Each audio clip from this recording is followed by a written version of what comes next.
बिस्मिल्लाहिर्रहमानिर्रहीम। अस्सलाम वालेकुम। क्या हाल है आप सबके? उम्मीद है आप सब जहाँ भी से भी मेरी वीडियो देख रहे हैं ठीक ठाक खुशबाश होंगे। अल्लाह का शुक्र है, आप सब की दुआ से हम सब भी खैर खैरियत से हैं। तो आज मैं बहुत ही मज़ेदार रेसिपी बनाने जा रही हूँ। आज मेरा बेटा ये तरामीरा का साग ले आया है, तो इस तरामीरा के साग की रेसिपी बनाऊँगी। इसके बहुत सारे फ़ायदे हैं, इससे तेल भी निकाला जाता है। ये साग सब घर में खुशी से खाते हैं, सबको अच्छा लगता है। ये बहुत ही लजीजा होता है और ये बड़ी बड़ी नदियों में पानी में उगता है और या खेतों को पानी लगाने के लिए बड़े बड़े नाले बनाए जाते हैं, उनमें होता है साइड पे। तो इसको चुनना भी बड़ा मुश्किल है क्योंकि पानी में जाके निकाला जाता है। उसके अलावा इसको साफ़ करने में बहुत ज़्यादा मेहनत चाहिए। इसको अच्छी तरह साफ़ करके फिर इसको अच्छी तरह धो के उसके बाद इसको मैं बताती हूँ आपको। ये साफ़ तो किया हुआ है, इससे पानी भी खुश्क कर दिया है, लेकिन इसके बाद मैं इसको ये आपको बताती हूँ क्या करना होता है। ये करना चाहिए, इसमें ये आटा डाल के इसको इस तरह छांटना है। जो छोटे छोटे भी कुछ कीड़े मकोड़े होते हैं वो निकल जाते हैं, कोई नहीं रहता इसमें। पहले कुछ ना कुछ शक होता है ना, साफ़ तो करते हैं, लेकिन इसके बाद ये आटा डाल के इसको ऐसे छांटना होता है। फिर उसके बाद इसको धोना नहीं है क्योंकि फिर खुश्क करने में बहुत टाइम लग जाता है।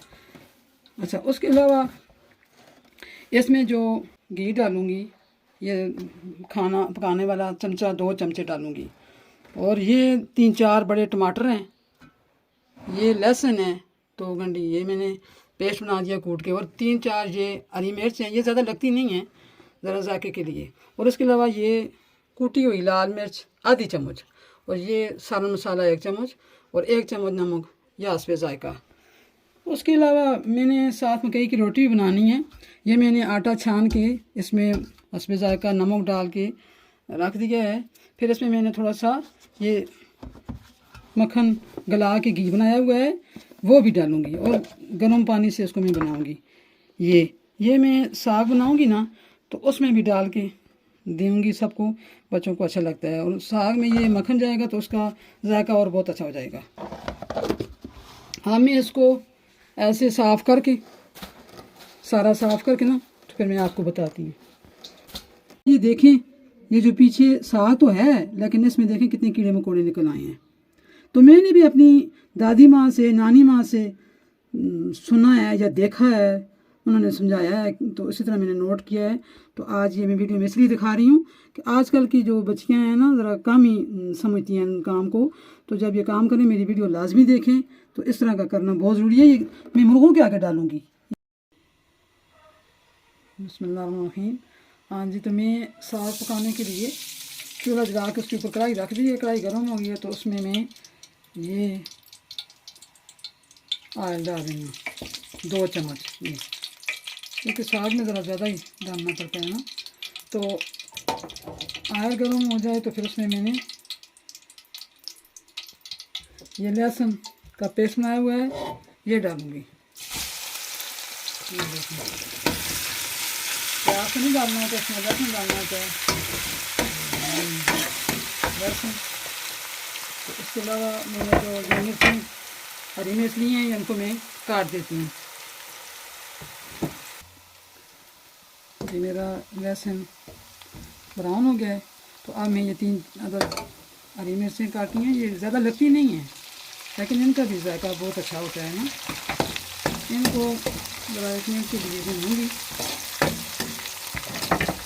फिर इसके बाद ये जो मसाले, सूखी मिर्च है, ये सारा मसाला, ये नमक है, ये डाल रही हूँ।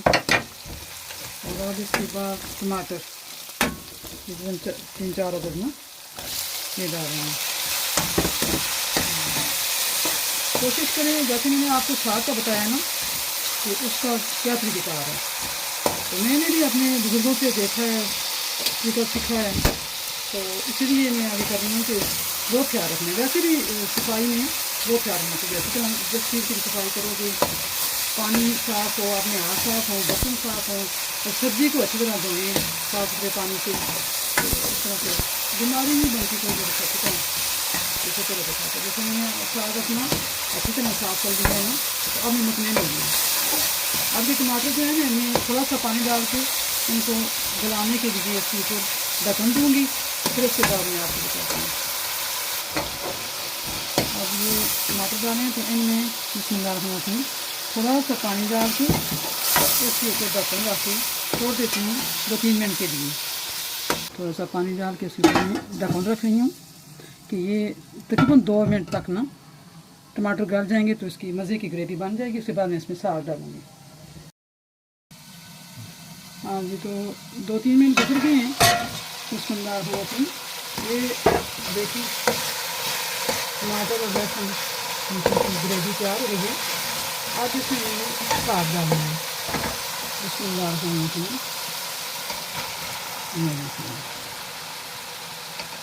अल्लाह की शान देखें, ये पानी बग़ैर बीज बोए अल्लाह के हुक्म से पानी से उगता है। तो पानी में जाकर ना लोग लेके आते हैं। तो मेरा बेटा भी ख़रीद के लाया ना, तो जो लोग होते हैं देहात में रहने वाले ला के बेचते हैं। तो फिर कभी कभार करना पड़ता है, अच्छा लगता है सबको। तो ये इसमें मैं डालती हूँ। आस-पास 2-3 घरों में भी दूँगी इंशाअल्लाह, मकई की रोटी और साग। तो ये साग इस तरह सारे साग ऐसे होते हैं, लेकिन ये जो है ना देखने में तो बहुत ज़्यादा लग रहा है, लेकिन ये पकाने में फिर थोड़ा सा रह जाएगा ना, दुरुस्त आता है फिर ऐसे।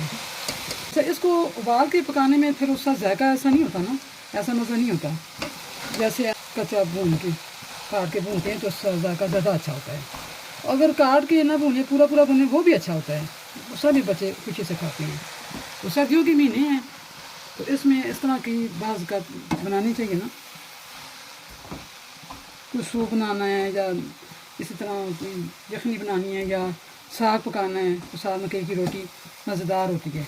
तो ये कभी कभी बनाती रहती हूँ। मैंने रेसिपी इसलिए बनाई है ना कि ये जो तारामीरा का साग है इसको साफ़ करने में मैंने ज़रा बताया, अच्छा भी बहुत ज़्यादा है, इसके फ़ायदे भी बहुत ज़्यादा हैं, लेकिन इसकी एहतियात भी बहुत ज़रूरी है ना, इसको साफ़ करने में भी ज़रा मैंने तरीका बताया है। तो मेरी बात पे नाराज़ नहीं होना, क्योंकि मैं भी इसी तरह बुज़ुर्गों से सीख कर रही हूँ काम। हाँ जी, मेरी मकई की रोटी और तारामीरा का साग तैयार हो गया है।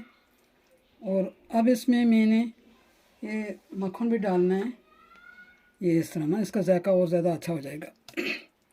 खाने का टाइम है, अब बच्चे खाना खाएंगे तो ये मैं ऐसे करके सबको मिला के दूँगी।